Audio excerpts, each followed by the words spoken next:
السلام عليكم ورحمة الله وبركاته. الحمد لله حمدا كثيرا طيبا مباركا فيه كما يحب ربنا ويرضاه، وأشهد أن لا إله إلا الله وحده لا شريك له، وأشهد أن محمدا عبده ورسوله صلى الله عليه وعلى آله وصحبه وسلم. يقول عز وجل: يا أيها الذين آمنوا اتقوا الله حق تقاته ولا تموتن إلا وأنتم مسلمون. وقال النبي صلى الله عليه وسلم: كل أمتي يدخلون الجنة إلا من أبى. قيل: يا رسول الله فمن يأبى؟ قال: فمن أطاعني دخل الجنة ومن عصاني فقد أبى. أما بعد، kaum muslimin yang dimuliakan oleh Allah Subhanahu wa taala, jamaah yang dimuliakan Allah, kita bersyukur kepada Allah Subhanahu wa taala dengan segala nikmat dan karunia yang diberikan oleh Allah. Dan nikmat-nikmat tersebut sangatlah banyak. Allah memberikan nikmat iman dan nikmat Islam, dan itu nikmat yang paling besar yang Allah berikan kepada hamba-hambanya yang Allah kehendaki. Di sisi yang lain, Allah Subhanahu wa taala telah memberikan kepada kita nikmat yang banyak pula. Nikmat diberikannya kesehatan, nikmat dijauhkannya dari segala macam penyakit, nikmat diberikannya keistiqamahan di atas sunnah, nikmat diberikannya kesabaran untuk melalui segala ujian dan cobaan, tantangan dan rintangan, ketika seorang berusaha tegak, kokoh, dan terus istiqamah di atas agama Allah Subhanahu wa taala. Itu adalah nikmat. Kenapa banyak orang yang tidak sanggup istiqamah, tidak sanggup bersabar, tidak sanggup menjalani ujian dan rintangan yang senantiasa menghadang mereka, yaitu orang-orang yang berusaha mengkokohkan dirinya di atas agama Allah Subhanahu wa taala. Namun alhamdulillah, sebagian kita atau sebagian besar dari kita diberikan nikmat tersebut. Maka pantas bagi seorang muslim dan muslimah untuk bersyukur di atas nikmat ini. Seperti mana yang kita sebutkan tadi, nikmat yang terbesar yang Allah berikan adalah nikmat iman dan nikmat Islam. Nikmat diberikannya seseorang itu bisa merasakan manisnya nikmat itu. Bagaimana seorang bisa merasakan nikmat yang manis tatkala dia menancapkan tauhidnya dengan kokoh di dada-dada mereka.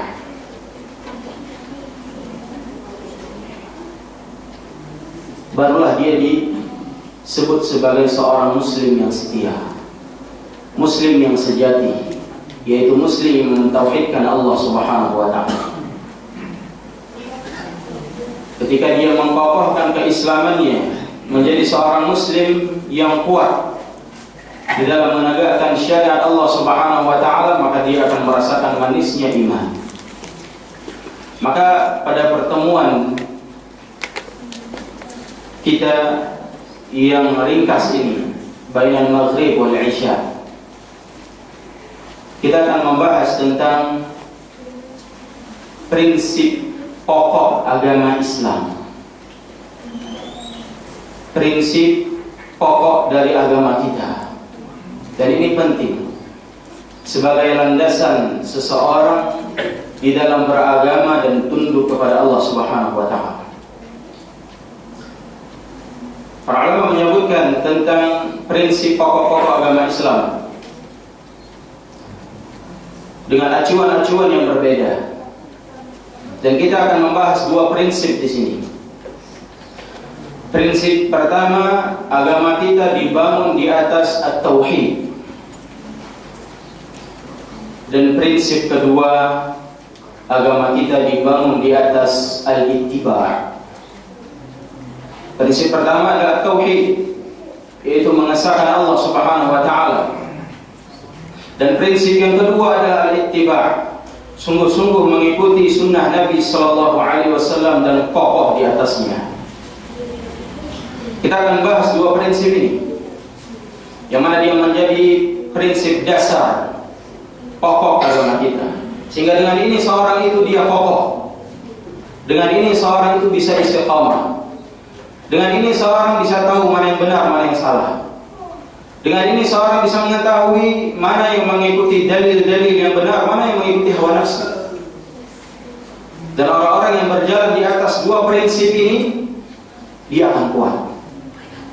Dan dia tidak akan pernah terombang-ambing dengan hawa nafsu. Tapi dia tidak berdiri di atas dua prinsip ini, dia akan terombang-ambing. Dia akan pusing, dia akan lelah dengan sendiri. Mana yang benar? Kesana lain, kesini lain. Yang satu mengatakan seperti ini, yang satu mengatakan seperti ini. Dia bimbang. Kenapa? Karena landasan pondasinya tidak kuat. Maka landasan yang pertama yang kita sebutkan tadi adalah at-tauhid, mengesahkan Allah Subhanahu wa taala. Maksudnya para ulama menjelaskan, di antaranya Syekh Muhammad bin Abdul Wahab menyebutkan dalam kitabnya Al-Wasabi, dalam kitabnya Al-Qaulul Mufid fi Adillati Tauhid, beliau menyebutkan at-tauhid bermakna alla na'budu illa Allah wahdahu la syarikalah. Yang dimaksud dengan tauhid di sini adalah seorang itu kita menyembah Allah Subhanahu wa taala. Ya, tidaklah kita itu menyembah kecuali hanya kepada Allah Subhanahu wa taala semata, dan tidak menyekutukannya dengan sesuatu apapun. Ini prinsip umat Islam. Dia beribadah hanya kepada Allah. Dan ini prinsip ini dibangun di atas kalimat tauhid, yaitu kalimat la ilaha illallah. Ya. Jadi makna la ilaha illallah definisinya adalah la ma'buda bihaqqin illallah. Tidak ada sesembahan yang berhak disembah kecuali Allah. Itu makna la ilaha illallah. Adapun definisi tiada Tuhan selain Allah ini masih kurang. Ya. Tidak dengan acuannya para salaf dalam mendefinisikan kalimat tauhid. Para imamatus salaf mereka mendefinisikan kalimat tauhid la ma'buda bihaqqin illallah. Tidak ada sesembahan yang berhak disembah kecuali Allah Subhanahu wa taala. Dan prinsip agama kita dibangun di atas ini, prinsip yang pertama. Dan kokoh di atas ini, yaitu dengan mentauhidkan Allah Subhanahu wa taala. Maka itulah Islam. Sehingga kita juga harus tahu definisi Islam. Dan ketika kita tahu apa itu definisi Islam, rupanya Islam menginginkan apa? Tauhid. Makanya para ulama menyebutkan definisi Islam apa? Secara bahasa itu istislam atau al-inqiyad. Islam itu secara bahasa artinya al-istislam, berserah diri, pasrah kepada Allah Subhanahu wa taala. Atau al-inqiyad, tunduk kepada Allah Subhanahu wa taala. Oleh karena Allah Subhanahu wa taala berfirman dalam surah Az-Zumar, Allah mengatakan wa anibu ila rabbikum wa aslimu lah. Wa anibu, kembalilah kalian kepada Allah Subhanahu wa taala. Wa aslimu lahu, dan berserah dirilah kepada Allah Subhanahu wa taala. Berserah diri dengan apa? Al-istislam bit-tauhid. Berserah diri kepada Allah dengan tauhid. Sehingga dengan Islam seorang terselamatkan dari ikatan-ikatan fitnah dunia dan akhirat dengan Islam. Oleh karena Nabi SAW ketika mengirim surat kepada Raja Rum, ketika Nabi menyebutkan Bismillahirrahmanirrahim min Muhammadin ila mulukir Rum. Surat ini dari Muhammad, utusan Allah, untuk Raja Romawi, Raja Herakl. Dan di antara isi surat itu Nabi menyebutkan, memerintahkan kepada Raja Herakl, aslim taslam. Kau masuk Islam, kau selamat. Jadi termasuk bagian dari definisi bahasanya tadi. Berserah diri kepada Allah, tunduk kepada Allah, patuh kepada Allah, kau selamat. Aslim taslam. Kalimat yang pendek, sangat ringkas, tapi mempunyai makna yang luar biasa. Tegasan Nabi SAW, aslim taslam. Kau masuk Islam, kau selamat. Ya. Jemaah yang dimuliakan Allah Subhanahu wa taala. Kita kembali kepada pengertian Islam tadi, al-istislam bit-tauhid. Berserah diri kepada Allah Subhanahu wa taala dengan mentauhidkan Allah Subhanahu wa taala. Oleh karena kalau ada orang-orang yang mengaku dia sebagai muslim tapi tidak mentauhidkan Allah Subhanahu wa taala, dia menyembah Allah tapi di lain waktu dia menyembah selain Allah Subhanahu wa taala, ini tidak dikatakan sebagai muslim yang benar. Oleh karena para ulama menyebutkan la yakunul mar'u musliman hatta yusallima wajhahu lillah.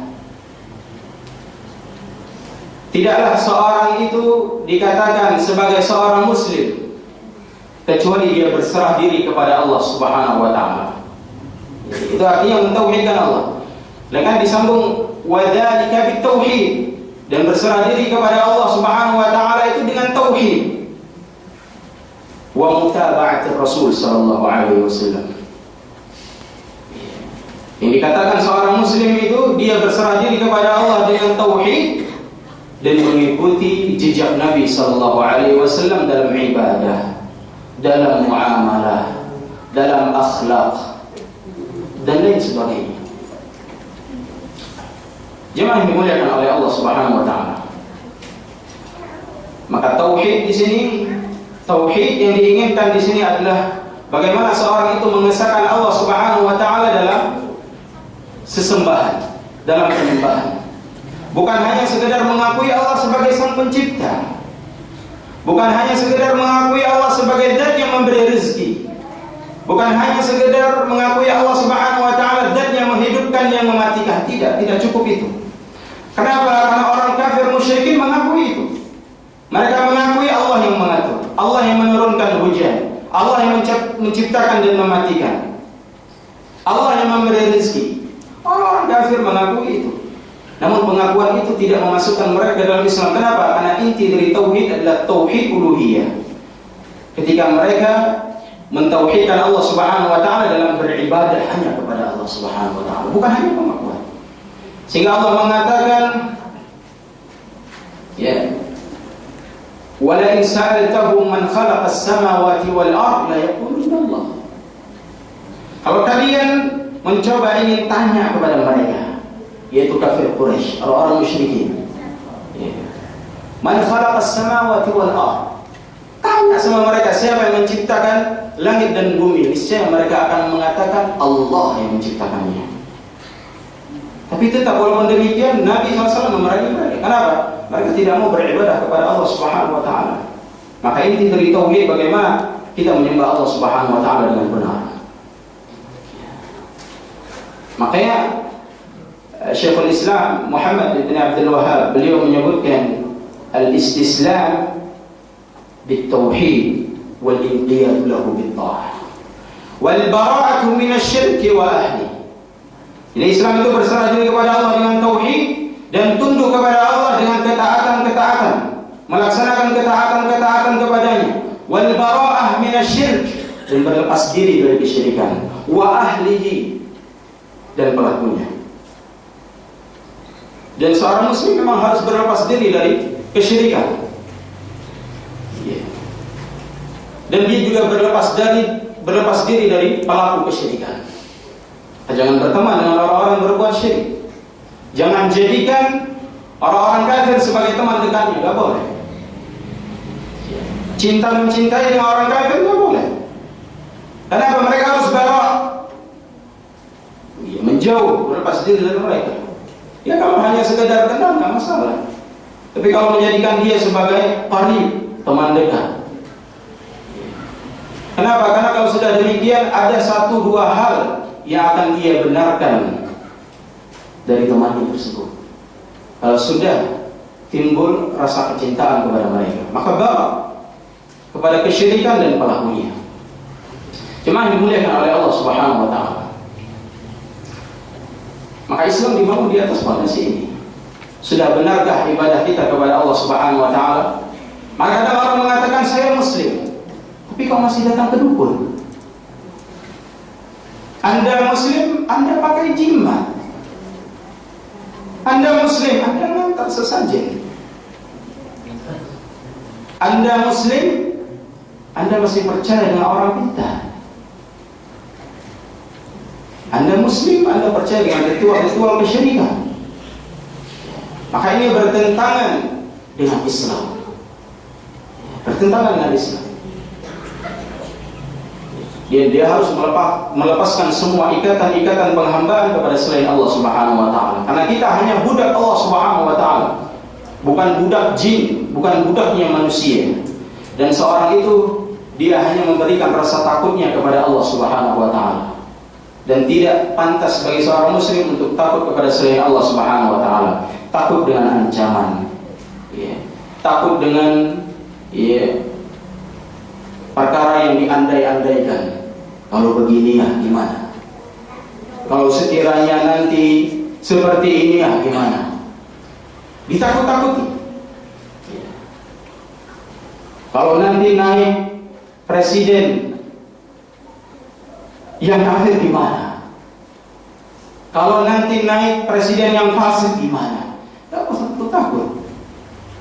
Karena janji Allah Subhanahu wa taala akan tolong agama ini.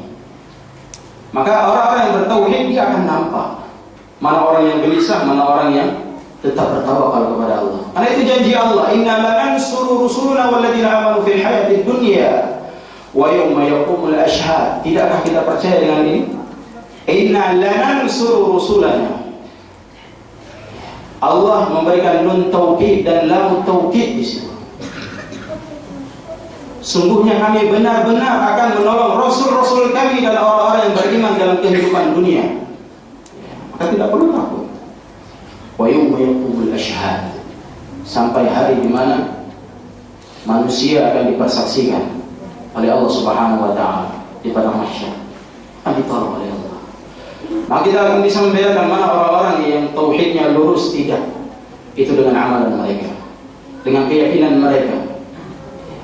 Ini prinsip yang pertama harus benar-benar ditanamkan, ditancapkan pada diri-diri kita. Alla na'budu illallah wahdahu la syarika lah. Kita hanya menyembah Allah dan menjadi budak Allah Subhanahu wa taala. Tidak menyembah kepada selain Allah Subhanahu wa taala. Karena ini ikrar yang kita baca setiap hari dalam salat, iyyaka na'budu wa iyyaka nasta'in. Hanya kepadamu kami menyembah, hanya kepadamu kami minta tolong. Tapi kadang ada orang yang sudah lelah dia meminta kepada Allah, akhirnya dia minta kepada dukun, minta kepada selain Allah. Yang pada hakikatnya Allah yang memberi, bukan selain Allah Subhanahu wa taala. Jemaah yang dimuliakan oleh Allah Subhanahu wa taala. Maka landasan yang pertama yaitu at-tauhid harus benar-benar kita tancapkan. Dan ini tidak hanya sekedar belajar sehari 2 hari, sepekan 2 pekan, sebulan 2 bulan, setahun 2 tahun, tidak. Belajar tauhid ini seumur hidup sampai mati. Belajar tauhid. Ya. Bukan sebentar belajar tauhid, seumur hidup. Agar seorang itu bisa terus istiqamah di atas agama Allah. Karena syubhat, karena rintangan, ujian itu akan datang bertubi-tubi. Ketika seorang itu semakin besar ketakwaannya, semakin besar keimanannya, dan semakin besar pula ujiannya. Allah ingin melihat kau ini kuat atau lemah. benar-benar bertakwa, benar-benar yakin kepadaku, atau hanya sesaat saja? Iya. Kaum muslimin yang dimuliakan Allah Subhanahu wa taala. Landasan yang kedua.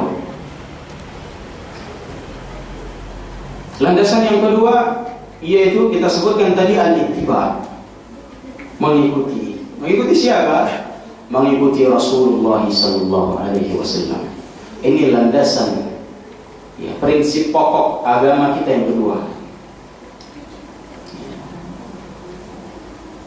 Itu berpegang teguh di atas sunnah Nabi SAW, senantiasa menjadikan Nabi SAW orang yang terbaik bagi kita, ya, tauladan yang semestinya kita ikuti. Dan kalau kita mengatakan apa hukum mengikuti Nabi SAW, wajib. Ya. Mengikuti Nabi SAW adalah wajib. Ya. Bagaimana seorang itu dia beragama tapi tidak mengikuti Nabi SAW? Tidak mungkin. Karena kalau dia melakukan suatu bagian dari agama yang dia yakini bagian dari agama, tapi itu tidak ada diajarkan oleh Nabi SAW, maka itu bukan agama. Nabi tidak pernah ajarkan, Nabi tidak pernah mencontohkan, ya. Kemudian kita menganggapnya itu baik, ya, maka itu bukan agama, bukan kebaikan. Maka dalam hal ini seorang harus benar-benar ketika dia mengakui sebagai umat Nabi sallallahu alaihi wasallam, Nabi dia mengikuti Muhammad sallallahu alaihi wasallam. Dan apa maknanya? Ya. Para ulama menyebutkan al-ittiba' maknanya alla na'buduhu illa bima syara' fi kitabihi aw fi sunnati Rasul sallallahu alaihi wasallam. Maksud al-ittiba' di sini adalah kita tidaklah menyembah Allah Subhanahu wa taala kecuali dengan apa yang disyariatkan oleh Allah Subhanahu wa taala di dalam kitabnya, yaitu dalam Al-Qur'an, atau fi sunnati Rasulih sallallahu alaihi wasallam, atau yang Allah syariatkan di dalam sunnah Nabi sallallahu alaihi wasallam. Jadi ini makna ittiba. Kita menyembah Allah, tunduk kepada Allah, menjalankan syariat ini sesuai dengan apa yang Allah syariatkan di dalam Al-Qur'an dan sesuai dengan apa yang Allah syariatkan di dalam sunnah Nabi sallallahu alaihi wasallam. La bil bid'ah wala bil ahwa. Tidak dengan cara berbuat bid'ah, menambah-nambah dalam permasalahan agama, wala bil ahwa, dan juga tidak mengedepankan hawa nafsu. Karena tidak ada tempat hawa nafsu dalam agama. Hawa nafsu harus ditepiskan. Hawa nafsu, keinginan manusia itu harus ditepiskan, dan dia harus menjalankan sesuai apa yang diinginkan oleh Allah Subhanahu wa taala dan Rasulnya, bukan dengan hawa nafsu dan keinginan dia pribadi. Maka ini harus kita tancapkan dalam diri kita. Kita mau beribadah, lihat dulu Allah perintahkan, Nabi SAW mengajarkannya, ini tuntunannya, aku laksanakan. Walaupun bertentangan dengan ribuan orang, saya mau lakukan ini, tapi kalau saya lakukan ini, yang sunnah ini akan bertentangan dengan ribuan orang, ya. Maka orang yang telah kokoh dia akan mengatakan, saya nggak peduli, karena saya tidak akan ditanya kenapa engkau menyelisihi orang banyak, tidak akan ditanya. Tapi kau akan ditanya kenapa kau menyelisihi satu orang, yaitu Nabi Sallallahu Alaihi Wasallam. Maka seorang harus kokoh. Makanya orang-orang yang berpegang teguh di atas agama Nabi Sallallahu Alaihi Wasallam itu tidak mudah, banyak ujian, banyak fitnahnya, banyak tuduhannya, sehingga Nabi memperumpamakan, ya, dalam sabdanya, sayati ala nasi zaman al-qabil ala dini kal-qabil ala al-jamah. Akan datang suatu zaman, ya, di mana zaman yang penuh dengan fitnah, ya, di mana zaman orang-orang banyak meninggalkan sunnah Nabi SAW. Nabi telah kabarkan dahulu, akan datang kepada kalian suatu zaman al-qabil ala dini, orang-orang yang berpegang teguh di atas agamanya, kal-qabil ala al-jamah, seperti dia berpegang teguh kepada seperti dia menggenggam bara api. Nah, ini terbukti. Maka tidak ada dalam agama itu santai, lempang, tidak ada gangguan, tidak mungkin. Pasti ada gangguan, pasti ada fitnah, pasti ada ujian. Tidak ada yang lempang-lempang. Karena Nabi SAW dalam menjalankan risalah ini, dalam menerapkan syariat Allah Subhanahu wa taala banyak tantangannya, banyak rintangannya. Walaupun demikian seorang harus sabar dengan tantangan-tantangan tersebut. Dan kalau kita melihat tantangan yang Allah berikan kepada orang-orang terdahulu dengan kita sekarang ini, tidak ada apa-apanya. Tidak ada apa-apanya. Orang dahulu disakiti dengan fisik, kita baru cobaan, kemudian kita mundur, maka ini kelemahan. Jemaah yang dimuliakan Allah Subhanahu wa taala, prinsip yang kedua adalah mengikuti Nabi sallallahu alaihi wasallam. Dan apa yang tidak diajarkan oleh Nabi SAW, seorang tidak perlu melakukannya. Karena dengan apa yang telah diajarkan oleh Nabi SAW saja, tidak semuanya bisa kita lakukan. Apa gunanya penambahan yang ada, yang tidak mendatangkan manfaat di dunia dan di akhirat? Dan kita mengamalkan sunnah Nabi Sallallahu Alaihi Wasallam dan menjalankan syariat Allah Subhanahu Wa Taala untuk mendapatkan surganya Allah Subhanahu Wa Taala,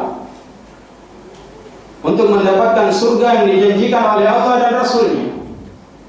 Maka kalau ada orang yang beramal, yang menjalankan syariat yang tidak sesuai dengan apa yang Allah tetapkan dan apa yang diajarkan oleh Nabi SAW, dia tidak akan mendapatkan surga yang dijanjikan oleh Allah Subhanahu Wa Taala. Kaum muslimin yang dimuliakan oleh Allah Subhanahu Wa Taala, Allah mengatakan dalam Al-Quran, dalam surah Ali Imran, "Qul in kuntum tuhibbuna Allah fattabi'uni." Kalau kalian itu cinta kepada Allah Subhanahu Wa Taala, fattabi'uni, ikuti aku. Ikuti siapa? Ikuti Muhammad sallallahu alaihi wasallam. Yuhibbukumullah wa yaghfir lakum dzunubakum, wallahu ghafurur rahim. Maka Allah akan mencintai kalian dan mengampuni dosa-dosa kalian. Jadi kalau benar cinta kepada Allah, ikuti Nabi sallallahu alaihi wasallam. Ini punya kaitan. Dan kita sebutkan tadi al-ittiba' itu sesuai dengan landasan wa asyhadu anna Muhammadar Rasulullah. Kalau tadi at-tauhid dibangun di atas la ilaha illallah, itu syahadat yang pertama. Kalau al-ittiba' dibangun di syahadat yang kedua, wa asyhadu anna Muhammadar Rasulullah. Di mana dia mengucapkan syahadat yang kedua tapi dia enggak ikut Nabi.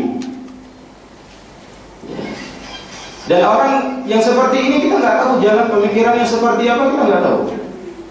Dia mengucapkan kalimat syahadat, dua kalimat syahadat, asyhadu an la ilaha illallah berkaitan dengan tauhid, wa asyhadu anna Muhammadar Rasulullah berkaitan dengan mengikuti sunnah Nabi sallallahu alaihi wasallam. Jadi itu sudah konsekuensinya. Seorang harus tegak di atas sunnah Nabi sallallahu alaihi wasallam, dan sunnah itu banyak. Sunnah Nabi SAW itu banyak. Sunnah tidak terbatas di janggut. Sunnah tidak terbatas di celana di atas mata kaki. Sunnah tidak terbatas di penampilan saja, tidak. Tapi sunnah dalam segala hal. Sunnah dalam akidah, sunnah dalam keyakinan, sunnah dalam muamalah, sunnah dalam akhlak, sunnah dalam bergaul, sunnah dalam bermuamalah dengan pemerintah. Sunnah itu luas. Walaupun seorang dikenal ciri-cirinya dari zahirnya, sebelum hal-hal yang lain, dia akan dikenal dengan penampilannya terlebih dahulu, gayanya, itu zahirnya, dan dia akan mencerminkan, walaupun tidak semuanya, tapi itu modal awal. Dan yang kita ingin ingatkan di sini, yaitu tadi, sunnah itu tidak hanya sekedar zahirnya saja, tapi semuanya. Bagaimana akidahnya, bagaimana manhajnya, metode dia dalam memahami agamanya dan metode dia di dalam belajar. Dan semua itu bisa terlihat dengan amalannya. Maka muslimin yang dimuliakan oleh Allah Subhanahu wa taala. Dan hadis-hadis serta ayat-ayat yang menunjukkan tentang wajibnya kita mengikuti sunnah Nabi SAW sangatlah banyak. Banyak sekali. Dan begitu pula sebaliknya, dalil-dalil, hadis-hadis dan ayat-ayat yang menunjukkan bahwasanya ancaman berat, hukuman berat bagi orang yang menyelisihi sunnah Nabi SAW sangatlah banyak pula. Allah mengatakan, "Falyahdharil ladzina yukhalifuna 'an amrihi an tusibahum fitnah aw yusibahum 'adzabun alim." Kata Allah Subhanahu wa taala, hendaknya falyahdharil ladzina yukhalifuna 'an amrihi, berhati-hatilah orang-orang yang menyelisihi sunnah Nabi sallallahu alaihi wasallam. Kenapa? Bisa jadi an tusibahum fitnah. Mereka akan ditimpakan dengan fitnah. Fitnah apa? Fitnah kesyirikan dan kejahilan. Sehingga orang-orang yang menyelisih sunnah Nabi SAW pasti dia akan melakukan perbuatan-perbuatan yang tidak sesuai dengan syariat Allah Subhanahu wa taala. Yang pertama adalah kesyirikan yang akan dia lakukan, atau penyimpangan-penyimpangan lain dalam agama. Ketika dia membuang, mencampakkan sunnah Nabi SAW. Aw yusibahum 'adzabun alim, atau mereka ditimpakan azab yang pedih. Jadi ini hukuman. Hukuman di dunia, Allah jauhkan dia dari taufik, Allah jauhkan dia dari hidayah, Allah jauhkan dia dari sunnah, karena dia menyelisih sunnah. Dan hukuman orang-orang menyelisih sunnah di akhirat, tusibahum 'adzabun alim, mereka akan ditimpakan azab yang pedih. Jemaah yang dimuliakan oleh Allah Subhanahu wa taala, fondasi ini harus benar-benar kita pelajari. Dan di dalam memahami Al-Quran dan Sunnah Nabi sallallahu alaihi wasallam, butuh dengan rujukan-rujukan terhadap pemahaman para salafus saleh, bukan dengan rujukan akal pribadi manusia. Karena akal yang Allah berikan kepada kita itu untuk bisa tunduk dan patuh kepada Al-Quran dan Sunnah. Jadi akal yang Allah berikan kepada kita bukan diberikan untuk mengkritik hadis Nabi dan ayat-ayat Al-Quran, bukan. Sehingga prinsipnya sami'na wa ata'na, bukan sami'na wa asayna. Kami dengar, kami taat. Tapi banyak orang, kami dengar, kami melanggar. Ketika sudah datang ayat-ayat Al-Quran, oh begini. Ketika sudah datang hadis-hadis Nabi SAW, oh begini. Dia tidak mengedepankan firman Allah Subhanahu wa taala dan hadis-hadis Nabi SAW. Dia lebih mengedepankan ra'yunya, lebih mengedepankan pendapat-pendapat syekhnya, lebih mengedepankan pendapat-pendapat ustadznya. Dan itu dia benturkan dengan hadis Nabi SAW dan pemahamannya para salaf. Dan ini bertentangan dengan Nabi SAW. Bahkan di zaman dahulu sudah datang hal yang demikian.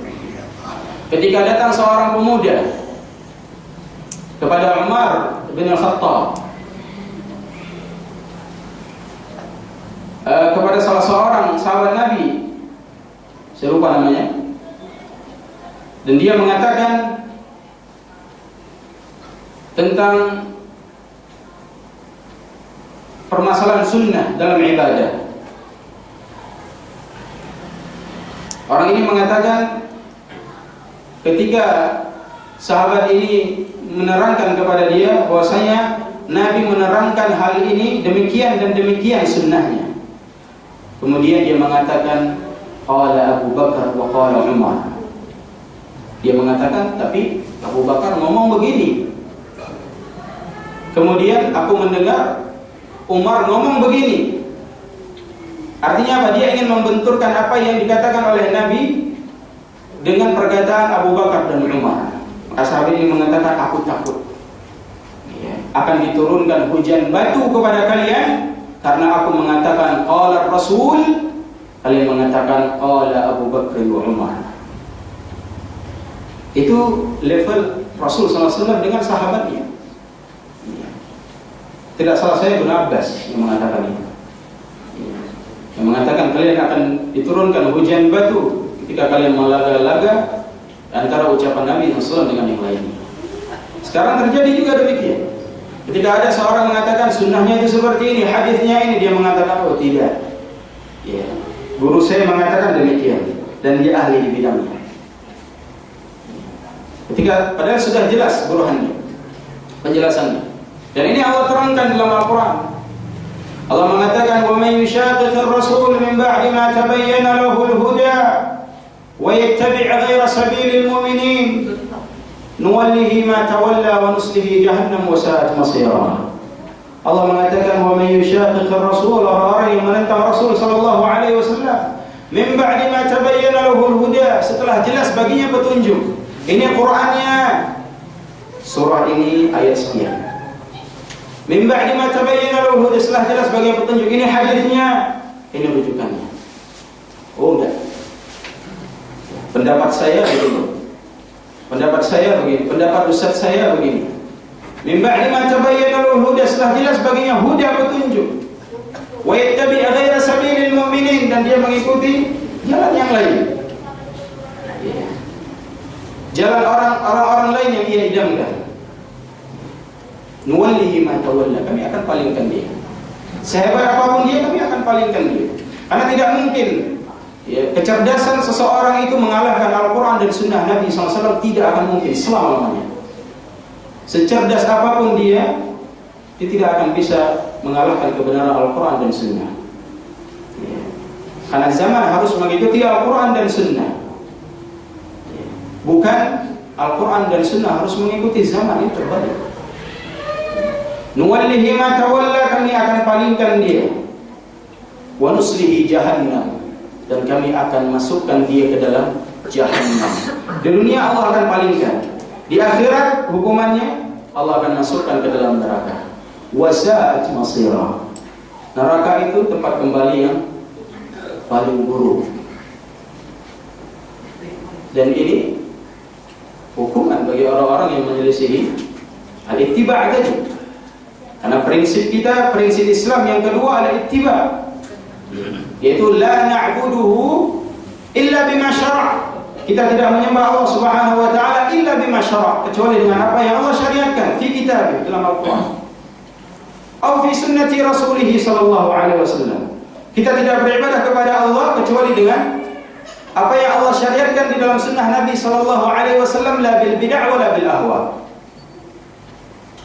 Tidak dengan kebid'ahan dan tidak pula dengan hawa nafsu.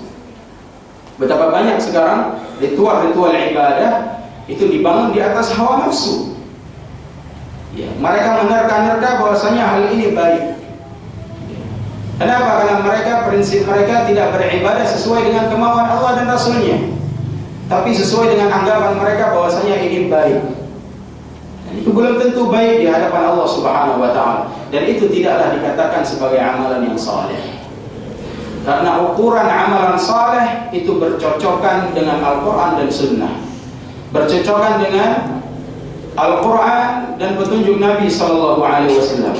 Kalau ada amal yang dia katakan baik tapi tidak bercocok atau bertentangan dengan Al-Quran dan Sunnah, maka dia bukan amalan yang saleh.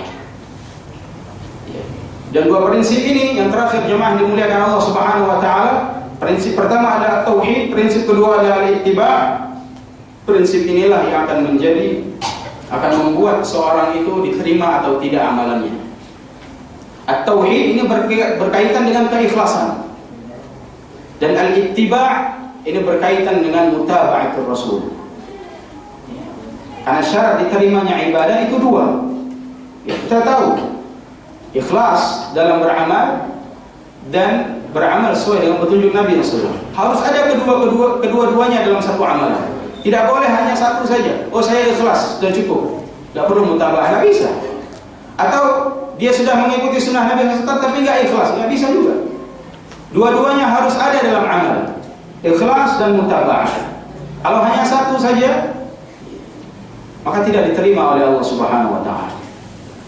Kemudian para ulama menjelaskan, setelah dua syarat ini terkumpul antara ikhlas dan sesuai dengan petunjuk Nabi, seorang juga tidak boleh yakin bahwasanya amalannya 100% diterima.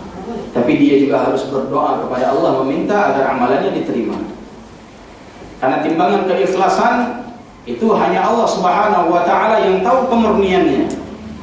Timbangan keikhlasan itu yang tahu hanya Allah Subhanahu wa taala kemurniannya, kebersihannya. Karena keikhlasan itu bukan dari ucapan. Ini terima, saya beri untuk antum, ini hadiah, saya ikhlas kok. Bukan dari ucapan.